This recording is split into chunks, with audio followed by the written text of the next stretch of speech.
আসসালামু আলাইকুম। যারা আমার রেসিপি পছন্দ করেন তাদের জন্য নিয়ে এলাম আজকে একটি মজাদার মাছের রেসিপি। আর আজকের রেসিপি হচ্ছে আলু দিয়ে পমফ্রেট মাছের ঝোল। তো চলুন দেখে নেওয়া যাক কিভাবে রান্না করতে হয় মজাদার এবং সহজ উপায়ে পমফ্রেট মাছ আলু দিয়ে ঝোল।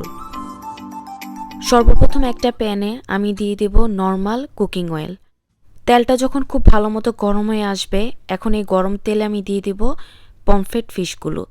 মাছটা আমি খুব ভালো মতো ধুয়ে স্লাইস করে কেটে সামান্য একটু লবণ, হলুদ এবং মরিচের পাউডার দিয়ে মেখে নিয়েছি। আর যেহেতু সামুদ্রিক মাছ, তাই অবশ্যই মাছটা ম্যারিনেট করার সময় একটু লেবুর রস দিয়ে ম্যারিনেট করবেন, তাহলে সামুদ্রিক মাছের যে একটা আষ্টে গন্ধ থাকে সেটা আর থাকবে না।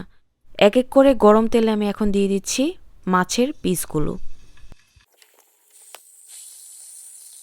সবগুলো মাছের পিস আমার দেওয়া শেষ। এখন মাছটা আমি দুটো সাইড খুব ভালো মতো ভেজে নিচ্ছি। দেখতেই পাচ্ছেন আমার মাছটা কিন্তু ভাজা হয়ে গিয়েছে। এখন এই মাছ ভাজা তেলেই আমি দিয়ে দেব আরও একটু নর্মাল কুকিং অয়েল। গরম তেলে দিয়ে দিচ্ছি পেঁয়াজ কুচি। এখন এই পেঁয়াজটা আমি খুব ভালো মতো একটু গোল্ডেন ব্রাউন করে ভেজে নিচ্ছি। এখন এই ভাজা পেঁয়াজের সাথে আমি দিয়ে দেব আদা এবং রসুন বাটা, দিয়ে দিচ্ছি হলুদ এবং মরিচের পাউডার, দিয়ে দেব ধনিয়ার পাউডার এবং সামান্য জিরার পাউডার, দিয়ে দিচ্ছি মাছের মশলা। আর এই মাছের মশলাটা অবশ্যই দিবেন, তাহলে তরকারিটা খেতে অনেক মজার হবে। দিয়ে দিচ্ছি এখন স্বাদ মতো লবণ। এখন এই ভাজা পেঁয়াজের সাথে সব মশলাটা একটু হালকা ভেজে নিচ্ছি। মশলাটা কষানোর জন্য এখন আমি দিয়ে দেব সামান্য একটু পানি দিয়ে মশলাটা কষিয়ে নিলে আপনারা সবাই জানেন তরকারিটা খেতে অনেক মজার হয়।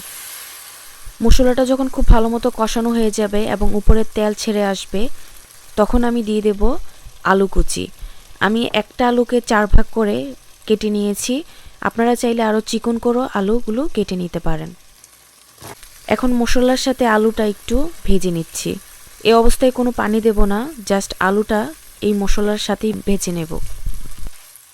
দেখতেই পাচ্ছেন আমার আলুটা কিন্তু খুব ভালো মতো ভাজা হয়ে গিয়েছে। এখন এই আলুর সাথে দিয়ে দেব সামান্য একটু পানি। এই সামান্য একটু পানি দিয়ে আলুটা আমি জাস্ট মশলার সাথে কষিয়ে নিচ্ছি। মশলার সাথে আলুটা ভাজা হয়ে গেলে এখন আমি দিয়ে দেব 2 কাপ পানি। যেহেতু মাছের ঝোল করব, তাই পানির পরিমাণটা একটু বেশি দিতে হবে। পানি দেওয়া হয়ে গেলে এখন খুব ভালো মতো একটা চামচ দিয়ে নেড়ে দিচ্ছি এবং একটা বলক আসা পর্যন্ত আমি অপেক্ষা করব। দেখতেই পাচ্ছেন আমার আলুতে যে পানিটা ছিল সেটাতে খুব ভালো মতো বলক চলে এসেছে। এখন এই আলুর সাথে আমি দিয়ে দেব আগে থেকে ভেজে রাখা পমফ্রেট মাছ।